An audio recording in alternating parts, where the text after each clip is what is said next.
সুরজিদা কেন অ্যারেস্ট করা হয়েছে?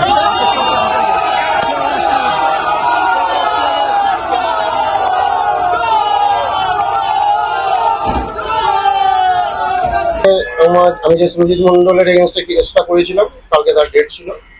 আমি আমার দিক থেকে একটা উকিল দাঁড়া করাই, তো সেই দিক থেকে কোনো কারণবশত সে কালকে বেল পায়নি। নেক্সট ডেট একটা দিয়েছে জজ।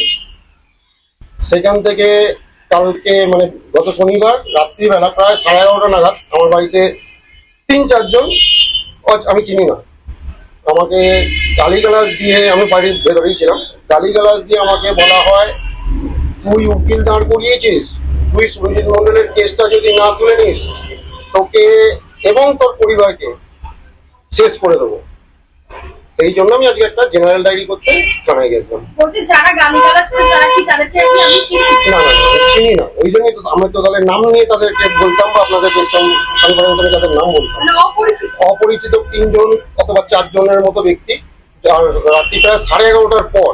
তো সেই হিসাবে আমি ঠিক মতো তাদের তো দেখতে পাইনি।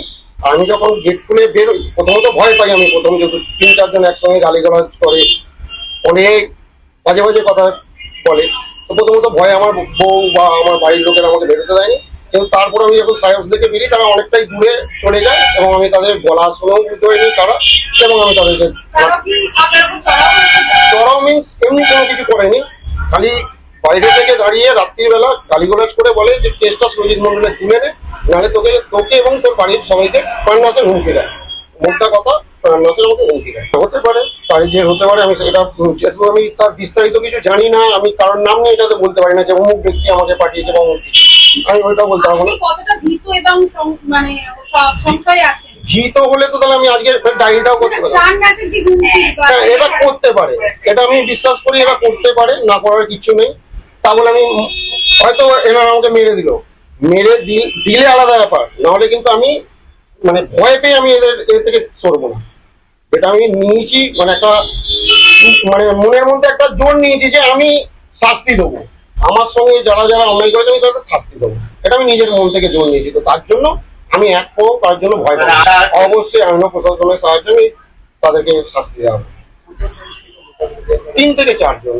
এবার বাইরে যদি আরো 5 জন থাকে আমি জানি না। আমার বাড়ির কাছে 3 থেকে 4 জন এসেছিল, যেটা আমি গলার এতে বলছি।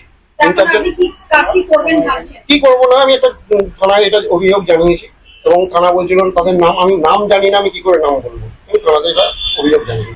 সিসিটিভি কোনো নেই, আমি প্রমাণ দেখাতে পারবো না, তাহলে ফালতু তো বলে লাভ নেই। যেহেতু আপনার বাড়িতে, হ্যাঁ অবশ্যই সিসিটিভি লাগাবো আমি বাড়িতে, অবশ্যই সিসিটিভি বাড়িতে লাগাবো। তাহলে এখন কি চাইবেন?